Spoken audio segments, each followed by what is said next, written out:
Guys, I tell you what, this session today is one of those that I'd like to keep it pretty informal. What I want to kind of talk to you guys about is just what my experience has been, what my background has been. I know there's a lot of people out here who probably either own their own businesses currently or are looking to do that. So kind of just by a show of hands, how many of you currently own your own facilities? Okay, so for some of you guys out there who kind of been there, done that, some of the stuff I'm going to tell you today is probably not going to be completely earth-shattering by any means. And I would invite you guys to also offer up some suggestions as well, because really what I'm going to share with you is this is how I did it. It's not necessarily the right way. It was just a way. And we were very fortunate with the facility we ran in Oklahoma City. It's actually still running today. They've changed names a couple times, but when I went to work for the NSCA, we actually sold it about 7 years ago.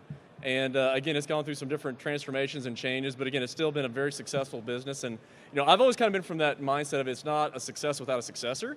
So it's one of those things where I have a great deal of pride that it is still up and functioning even to this day. So give you guys a little bit of background here. So objectives-wise, this is going to give me kind of a rough list of some of the things we're going to go over. But I think the big thing again is this really is for you. This is a session that I want you to get your questions answered. If I don't have the answer, there's a lot of really good people out in the audience that will have answers for you. All right, so that's kind of what we want to look at today. Is if you have not taken this jump, if you're considering it, you're going to be able to learn from a lot of experience in the room. If you're already in this situation, again, you may be able to bring some different issues to the table and shed some light on some topics and help some of those people who are thinking about making this decision out a little bit. Okay, so guys, I found this. I thought this was kind of summed up, I think, why a lot of us have the drive and the passion to possibly own our own business. But it says entrepreneurship is living a few years of your life like most people won't, so you can spend the rest of your life like most people can't. That's one of those things where entrepreneurship is a fun, exciting, scary, horrifying process. It's one of those things where the pride that you get from building a business and from running a business and having a successful business is immense. However, through that process, there's going to be a lot of days where you're going to go, what on earth have I done? It would be so much easier just to work at a training facility and to have a set clientele come in and help. I don't have to actually actively go out, do the marketing, bring the people in. But again, it's one of those situations where if the effort that you put into it typically gets rewarded. We're going to talk about some of that today. It's not just that you put in effort, but that you put in smart effort, and to make sure that you have a directed effort in the direction that you need to go to build that business and to make it successful. Because I think one of the things that we run into a lot, especially in the personal training area, is individuals tend to be hard workers. However, are we working hard at the right things? Are we investing our time and energy in things that are going to make our business successful, that's going to make us successful, and that's really maximizing our time and energy versus just working hard? Okay, so those are some of the things we'll kind of hit on here. Okay, so this was the business that I owned in Oklahoma City, and I kind of came into a very fortunate situation, and I'm actually going to call him out real quick. Dr. Patrick Hagerman, you stand up. Stand up higher. Okay, so when I was at Oklahoma State University, I was a strength coach for a couple years at a small university in Oklahoma, went on to grad school at Oklahoma State, and really started getting involved with different organizations and whatnot. And Patrick was instrumental in that process, was a great mentor to me in a lot of ways. And Patrick was one of those guys. He was extremely involved in the NSCA, and all the things that he was doing, I wanted to do. And so it was great to have him there, and great to have him kind of help take me under his wing and show me really how to get more involved with the association. And so Patrick owned his own facility in Oklahoma City, and I remember kind of as I was transitioning out of grad school into the real world, I took a job at Stillwater Medical Center as a post-rehab senior exercise specialist. And Patrick gave me a call up one day and goes, hey, I'm going to the NSCA conference, I believe it was in Spokane that year, and said, hey, I'd like you to take my training clients for a week or two. And I said, okay, well, what will that involve? And he kind of ran me through the process. And they said, hey, in addition to that, if you consider, I'd like you to stay and become my director of training for Quest Personal Training after that. So at that stage of the game, I was going from here's a job with benefits, full-time salary, to literally 100% commission. And that's one of those prospects where I know a lot of you guys have been in that situation before, and it's scary, because basically at that point in time, a lot of it, falls on you to earn your way and to make your income. So through that process, Patrick was fortunate. He got a job at Tulsa University and started teaching there I think probably about 6 months after we started working together. And basically he said, hey, if you can keep the doors open, then I'll let you do it. So for me, it was a great experience because I had somebody who was a wealth of information there to help me make sure that the business stayed afloat and stayed running. After about 3 years of doing that, Patrick and I kind of had a discussion to decide, you know what, it's probably time for you to take this over. So at that point in time, again, we made the jump, we made the investment, we changed the name, and at that point we kind of launched 180 Personal Training, 180 Fitness. So this was the logo that we had designed. We had a professional artist do this, which was my wife, so that helped a lot as far as the cost savings on that.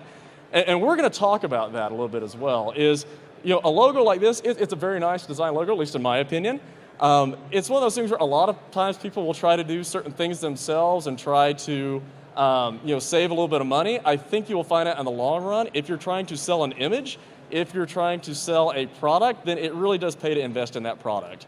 And typically it's going to be better to hire a professional who's an expert at what they do versus you maybe trying to take on some of the things that you may not be quite as qualified at. This was Quest Personal Training /180 when it began. It was right under 1,000 square feet. This was a group of nurses that I actually worked with there, great ladies.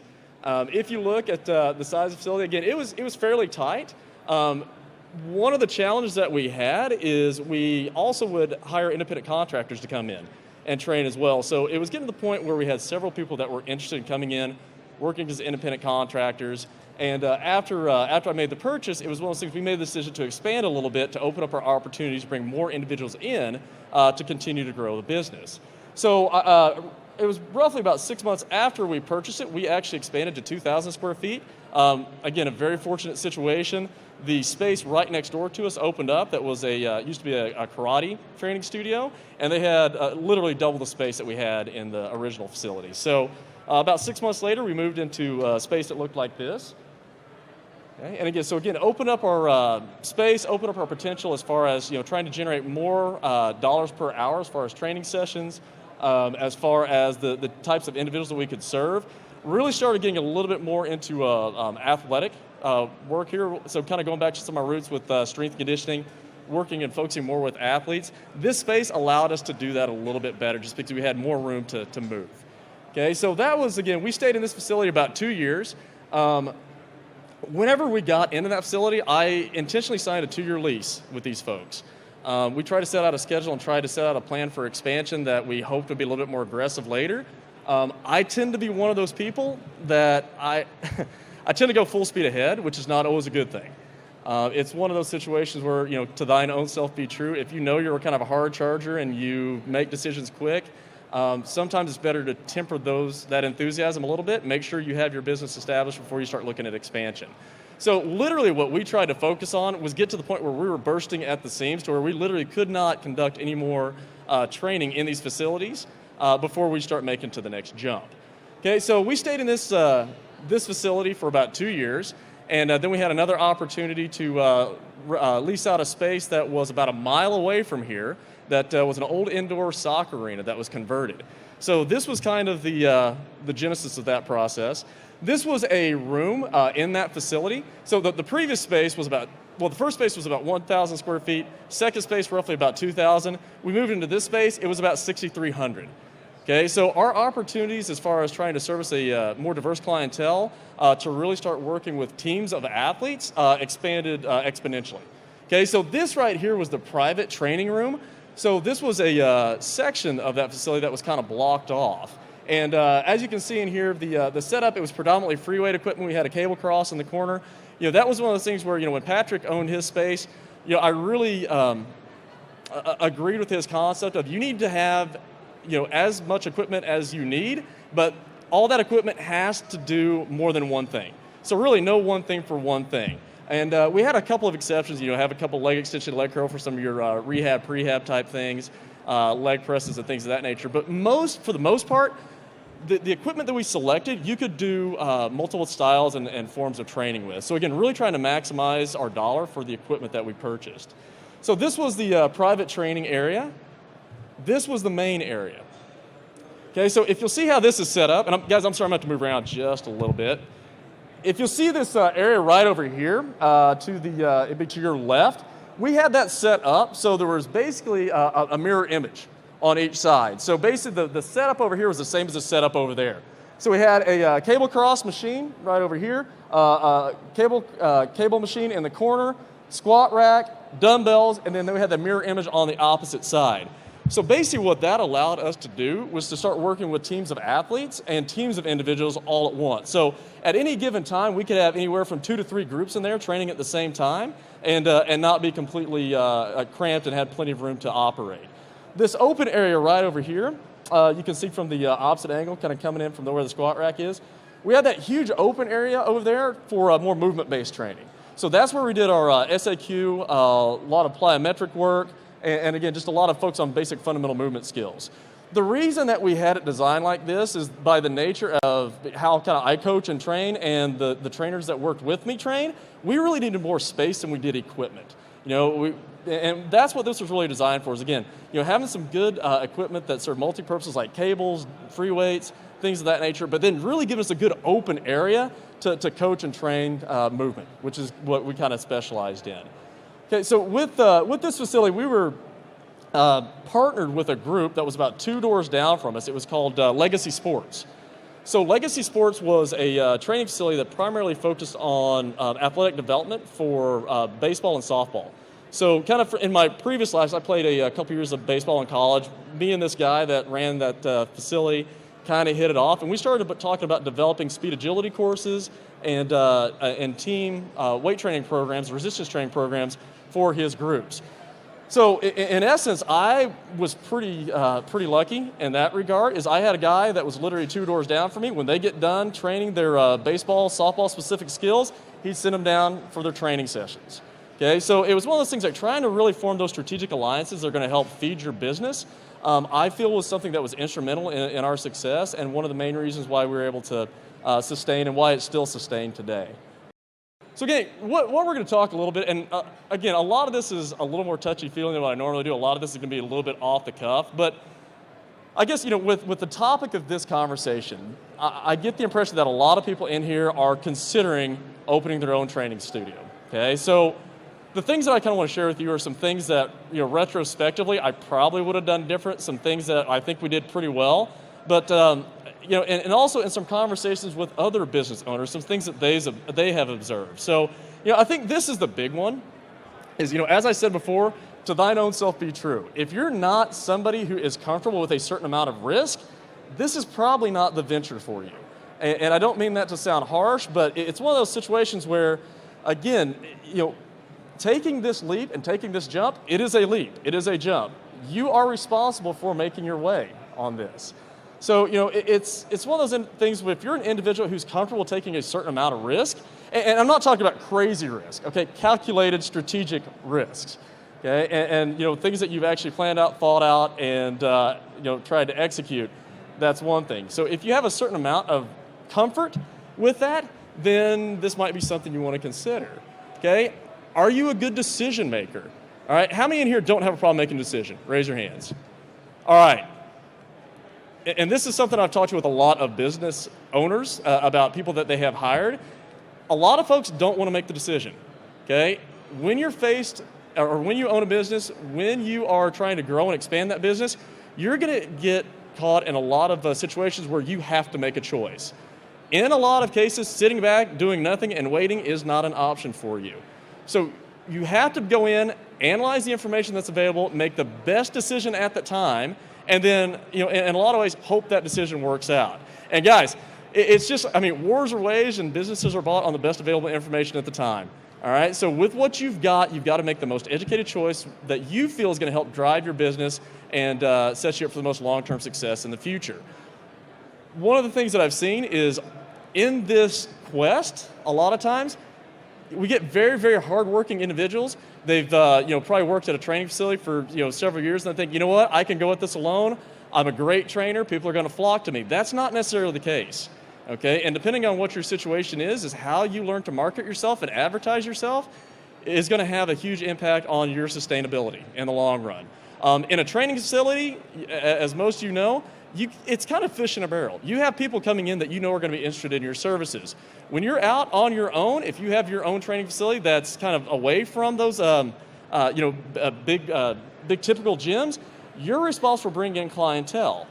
For a lot of people, this creates a lot of anxiety, and it's one of those situations where they have a real hard time going out and selling their services.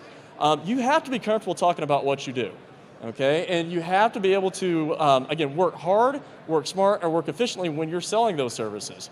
Okay, a lot of times people get very uncomfortable selling their services because they feel like they're going out there kind of bragging about themselves, or they don't feel comfortable approaching somebody trying to help them solve a problem that they may have.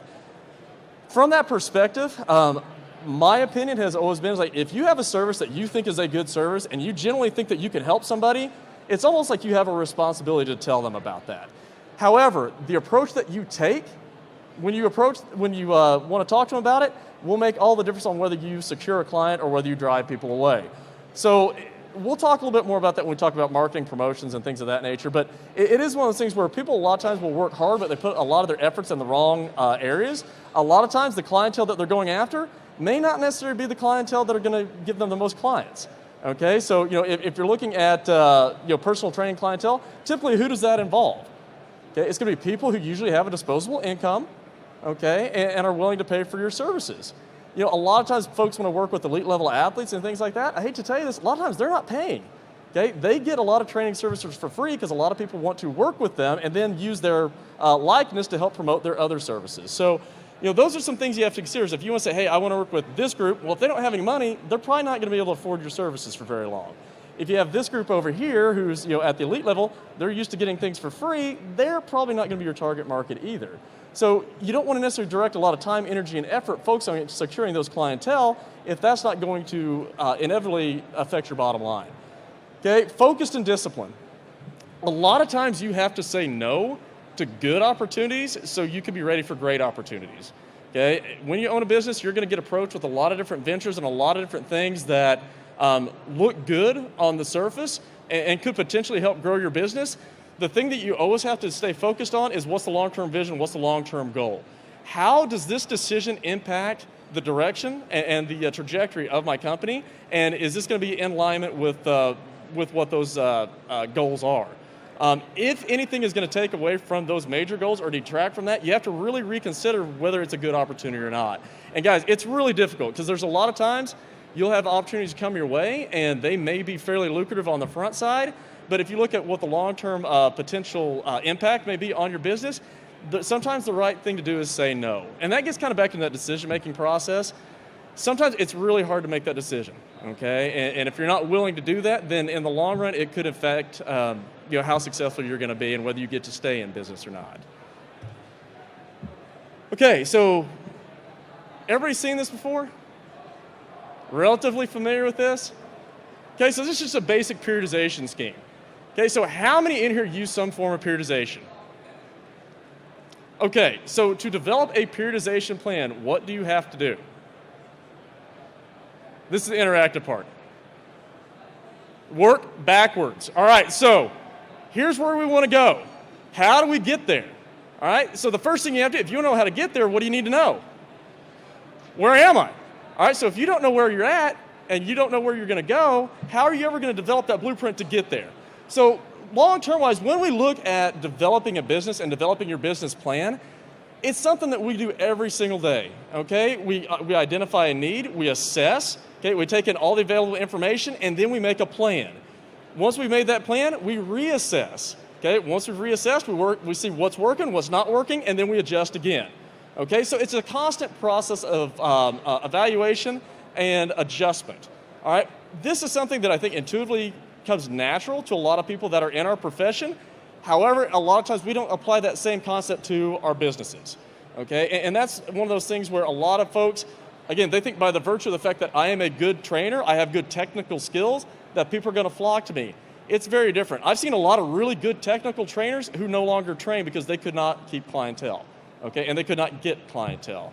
So you have to have a strategic plan, not only for your business, but how you're going to secure that clientele in your new business to make sure that it thrives. So it's one of those things where, the thing that I learned very much in business is timing is everything. And if you miss a window by that much, then sometimes you miss out on what ultimately could drive your business. All right, so a lot of times procrastination kills. If you're a procrastinator, you're going to have some challenges with this. All right, so as you're going through the to-do list, again, we want to make sure we have a strategic to-do list. We want to make sure that we're addressing all these different areas of developing the business plan. So for those of you out there who have your own businesses, how many of you have developed a business plan? All right, cool. So guys, I will tell you this, if you're seeking funding, all right, unless you're just independently wealthy, which is actually my ideal job, you're going to have to probably get funding somewhere. Okay, so typically if you are trying to get funding, if you're trying to get people to invest in your ideas, you're going to have to show them a plan. Okay, you're going to have to show them a plan for success. You're going to have to show them that you've done due diligence, that you've thought about where you're at, where you're going, and show them how you're going to get there. That's in a lot of ways. Does anybody here have 401k? Okay, invest in stocks. That's what you do. Where's the stock? Where's the potential? Show me how this is going to actually pay me dividends in the long run, and how this is going to be beneficial to me. So in a lot of cases, if you don't have this business plan laid out, you're not going to necessarily find people who are going to be willing to invest in your idea and willing to invest in your venture. Okay, so and that could be either independent investors, that could be a bank, it could be from multiple sources. Okay, so first and foremost with the business plan, the thing that we need to kind of focus on is our vision and mission statement. That drives everything else. All right, so if we look at this right here, just aimlessly going out there and trying to make a business work without a real plan is really a recipe for disaster. So that vision statement really helps you kind of frame in what the future direction of your business is going to be. Now, the vision statement doesn't necessarily have to be shared with the mass audience. This is really more of an internal document and an internal directional purpose. Okay, so this is one of the things where you can go back to, and it kind of helps keep you on pace when you're having to make decisions. So again, you get hit with that great opportunity. Let's say you're wanting to run a athletic training facility, and all of a sudden a group comes in and goes, "Hey, I'll give you X amount of money per month to work with senior fitness." That could be a really great opportunity. That might be something you want to consider, but does that get you closer to where you see your business going in the future, or does it take you further away from that? Or is it time to make some readjustments and assessments on that? So, looking at this, a lot of times the decisions we make have got to go back to these basic overall overriding concepts of where do we want to go? Where do we want this business to go? What's the legacy that we want to leave? Okay, so, essentially the things to ask yourself is, how do you want your business to be remembered? Okay, that's probably going to be one of the biggest driving forces. And spend some time on this. This isn't one of those things that's just a flippant process to where you sit down and jot down a few notes. You really need to think about this for a good amount of time. Okay? With the vision statement, again, it's going to help provide direction. It's typically going to be future-oriented because, again, what we're trying to do is we're trying to set the vision of the company for the future, so it's not where you are, but where you want to be. Okay? It's a little bit malleable, okay, which means that in the vision statement, you can have some adjustment and some wiggle room in there. Typically, our mission statements are a little bit more rigid, and we don't want those to necessarily change over time. That vision statement, you can have a little bit more wiggle room, a little bit more freedom to still help you accomplish the overall mission of whatever your organization or training facility would be. Okay, and then, I think probably one of the biggest things is, who do you want to be? Okay, what do you want to be known for? Are you going to specialize in a certain area of training? There was a training facility in town that really specialized in athletic performance. At that point in time, we really tried to focus going on more one-on-one with our athletic performance, and the group scenario wasn't really a good idea at that point in time.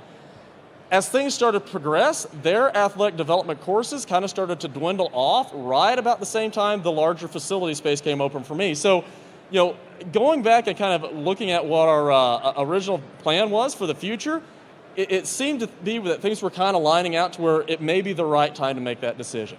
Okay, so we went ahead and made the jump, and fortunately it worked out. But again, sometimes it doesn't. So it's one of those things where you have to be ready. If the plan's not working, you have to adjust the plan to make it fit the situation.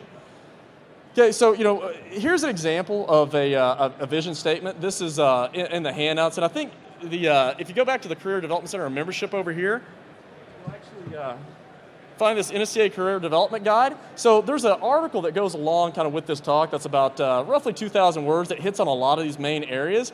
It's going to go a little bit more depth than what I'm going to do today because, again, I want to keep it a little bit more conversational. But do pick one of these up if you're still interested. And it's going to go into a little bit more detail as far as how to formulate some of these processes. Okay, so the mission statement. So essentially what the mission statement is, why you're there. Okay, why is the business in existence? So with the mission, I will say this, if your primary mission is to make money, you will probably not make it. When we look at The overall mission statement is, what is your goal? What are you trying to accomplish beyond making money? The other thing about that is guys, again, with the peaks and the valleys of owning your own facility, if your primary goal is just making money and not necessarily impacting lives or enhancing performance or trying to improve health and fitness, a lot of times it's hard to stay focused. Okay, so what are your goals and what are your philosophies? Okay, and with this mission statement, it's really focused on the now. It's very now oriented. Okay, so whereas the vision statement is more of a future direction, the mission statement really addresses the current state of affairs. So when we look at this, an example of this is X Strength and Training and Conditioning is dedicated to improving athletic performance via the use of evidence-based research and the latest cutting-edge training methods. So at 180, that was our mission statement. So the things that you're going to notice about that mission statement, how specific is that? It's sort of specific, but the thing about it is, this mission talks about an overriding concept of what we wanted to do. We wanted to make sure that at our training facility, again, we were using evidence-based research because, again, a lot of you guys go to the gym, it's gym science, it's not real science. We were dedicated to that. We were dedicated to making sure that the science drove everything that we did.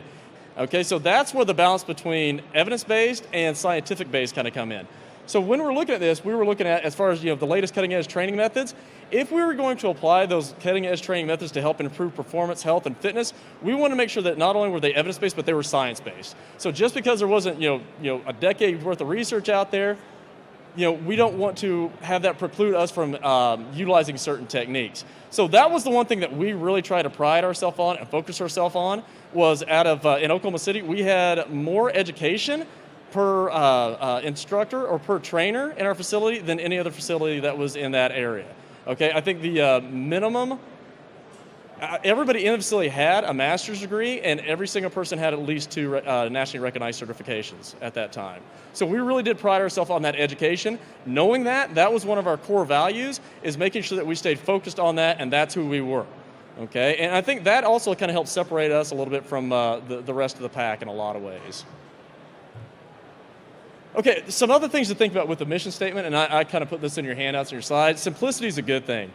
Okay, if you get too narrowed in and too focused on a certain thing, so for instance, going back to this, if we said that we're going to do, and be focused on strength and conditioning for youth, that's fine, but that narrows my market. Okay, at that point in time, that was not the market we were focused on. We were really focused on the global side of that. We had the training, we had the experience. We could handle a lot of diverse populations. We had certain individuals in our facility who were more experts in senior fitness. We had some that were more post-rehab, and then we had others that were more athletic development. So we really felt like we had the opportunity to affect the spectrum of the clientele that we may be able to generate. If you don't necessarily have that expertise, if you are very, very focused on one particular area, then you may want to refine this mission statement to where it really does narrow it down. However, do realize that when you do that, now you've narrowed it into a very specific population, and you lose some of that flexibility to start dealing with some of the other individuals that you could address. In a lot of cases, I've worked with young athletes in the past, and they have a certain amount of success, and all of a sudden, what happens? Well, mom needs to lose a few pounds, or dad had a shoulder surgery, and we were set up at a point to where we could have other individuals or myself who could address those certain areas. So by keeping our mission statement a little bit more broad, it allowed us to apply our philosophies to a broader and diverse clientele. Okay, so again, when we talk about this simplicity is a good thing. I really like the quote by Leonardo da Vinci here: simplicity is the ultimate sophistication. When you're developing a mission statement, ultimately you can recite it at gunpoint. Okay, it should be something that flows off your tongue pretty easy, and it should be something, again, that always keeps you focused on what you're actually doing. Again, both of these things are going to read and feed off one another. All right, so guys, look at this as far as developing the business plan. Okay, when we look at marketing in general and business development, a lot of times we're going to talk about those 4 Ps. So products, pricing, promotion, and population. Now, in this one, within our products, we also talk about services, since personal training and coaching is largely a service-based industry. Okay, so these are some of the things that initially, when you're developing your business plan, that you want to focus on and try and get refined. Okay, so as far as target population goes, here we got 3 very, very diverse groups. This right here, this is Barbara. Patrick remembers Barbara as well. Okay, Barbara was a 72-year-old stroke patient, okay, and a stroke client whenever she started with us. And again, that was one of those things where, in this population, dealing with senior fitness, if that's your passion and you have the target, numbers in the market to drive that, this is a great population to work with. Why? They've got expendable income, and typically they're concerned about their health and fitness. All right, so it's one of those things where it doesn't seem like the way that the trends are going that the obesity epidemic is going to be slowing down anytime soon, which will provide some unique opportunities for individuals who really focus in on this and make that their niche as far as marketing or business goes. Okay, and then also we have children. Okay, if we look at the state of affairs as far as with physical education in the schools. Okay, essentially, physical education is getting cut in the schools. So, again, one of the things that I'm starting to see a lot of trends for is a lot of youth-based and kid-based fitness programs that are out there and facilities that are dedicated to those populations. All this is great. Again, with the facility that I ran, we really kind of hit the spectrum, though. So we weren't really trying to dial into any one population, because if we look at this room, let's just say youth are my first 3 rows here. Okay, that limits me to this first 3 rows as far as the clients that I can get. If I kind of open that up and broaden that up, now I got the entire room as a potential client. Okay, and it's one of those things where, as far as trying to make a facility run and thrive, that's something you have to consider. If you guys are familiar with a lot of the bigger training facilities that kind of popped up in the late 90s or so that really focused on athletic development, if you notice the trend, what you have probably seen is a lot of them have gotten away from necessarily specific athletic development, and they've opened up gym facilities and gone to some basic training for health and wellness. Probably one of the main reasons for that is in order to survive and in order to stay in business, they had to open up the number of individuals that could come in. Okay, so something else to think about is for a lot of those facilities, one of the models that I've seen them work on a lot now is they have the specific programs for kids, but now we got parent programs as well. So when you bring your kid in, okay, you're not just sitting there and doing this the whole time. You can actually get up, get your workout in as well. All right, and again, those are some of the strategies that you can utilize to really help maximize your time, your space, and your efforts when you're trying to plan out what you want your business to be. Okay, so services and products. Okay, this is something you have to think about. Are you going to offer one-on-one training, group personal training? There's certain benefits and accoutrements to both. Obviously, you're going to have some individuals who want to do one-on-one regardless. If you're going to offer those services, usually what you're looking at is probably your price per hour is not going to be as great as what it could have been a group session, and the rate for that individual is going to be a little bit higher. Okay, when you're looking at the group sessions, typically you can offer a reduced rate, but again, due to the volume, you're able to maximize your effort per hour. Okay, so those are some things to kind of look at as far as the services you're going to offer. Getting short on time, so I'm going to move through these pretty quick, gang. Okay, other services and products. Okay, are you going to offer other things? All right, so what other kind of complementary services are you going to offer? What other kind of products could you potentially offer? At our facility, the only thing that we did is we kept resistance bands on stock. We had stability balls that we kept on stock, and we also had some good adjustable sets of dumbbells.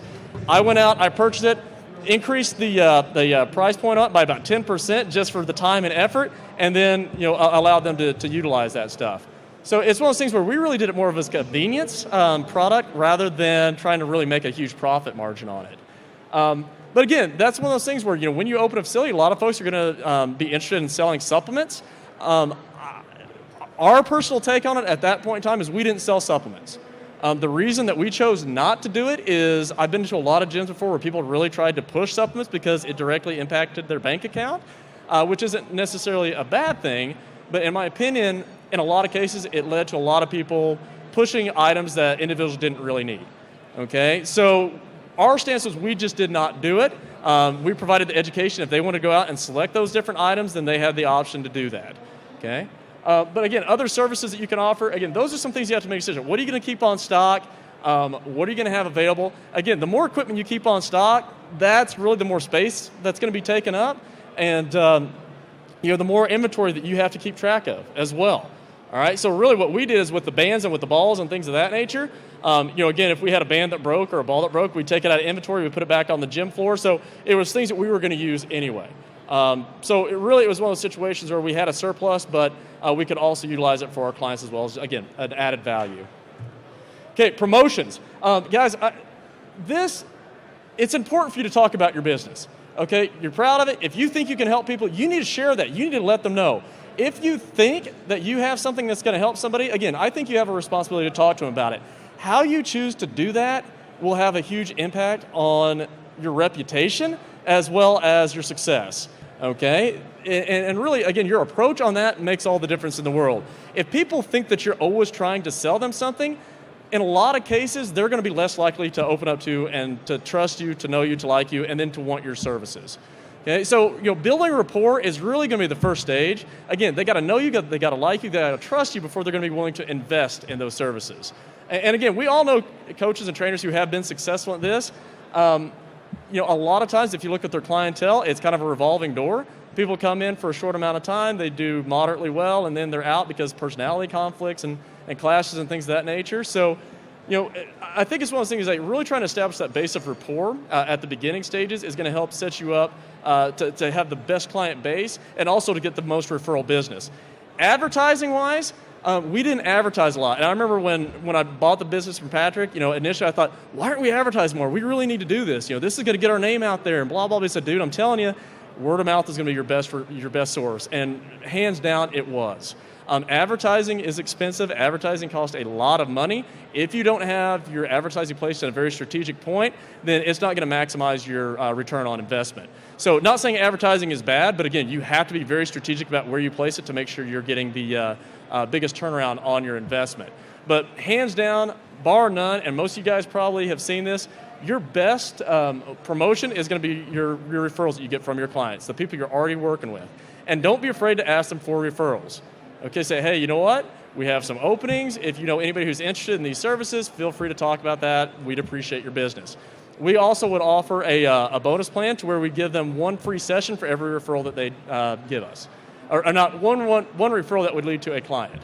Okay, so for every package of sessions that were purchased, we reward those individuals for helping kind of promote us. So again, to me, that's a much better way to spend your advertising dollars in a lot of cases than going out and buying a big expensive ad.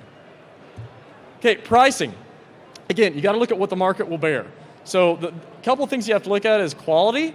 If you charge too low for your rates, if you come in way under what other trainers are charging in the area, there's going to be a perception that you get what you pay for and that you are a low quality product. If you charge too much, you may price yourself out of that market. So looking at these different scenarios, you got to figure out what your price point is going to be and where you think it's going to give you the most competitive advantage. We always actually charge a little bit more. Again, we felt with our education and our experience levels that we have the ability to do that. And again, those were some of the things that we kind of set ourselves apart and used as selling points when people come to work with us. Okay, business structures. How many guys have thought about this? Okay, so it's confusing, man. There's a lot of information out there. You're going to get a different opinion from everybody. I'll tell you what, with the size of the facility that I had, probably an LLC or an S corp is for most of you is going to be a pretty decent strategy.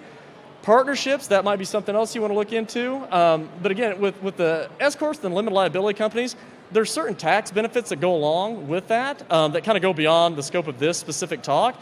But go to the SBA.gov, Small Business Association website. They're going to give you tons and tons of information that will really help guide you and steer you toward what the best setup for your business would be. Because, believe it or not, there are some tax advantages to doing certain types versus others as far as your setup. Okay, as far as funding goes, okay, we got some different options up here. And again, if you go to that Small Business Administration website, they're going to give you some different helpful tips and hints on how to go out and procure those funds and to find that funding. Okay, this is the other thing that, as we kind of alluded to, my time's up. Guys, as far as with hiring a professional, guys, everybody in this room is a professional, correct? You consider yourself a professional? Do you think that you're going to get as good of services from somebody who's just off the street offering personal training services? Okay, absolutely not. There are certain times where, yes, it makes sense to try to save money, but there are others where it does pay to hire a professional to do a job. Taxes, marketing, some of those other things as far as your business setup, those are the situations where you may want to go out and seek out the advice of people who do this all the time to give you that advice that you need. And again, it's one of those things where they can provide you some insights and it may not be necessarily a long-term arrangement, but just to kind of help you through some of those rough patches as far as setting things up to making sure that you're running your business as smoothly and as efficiently as possible.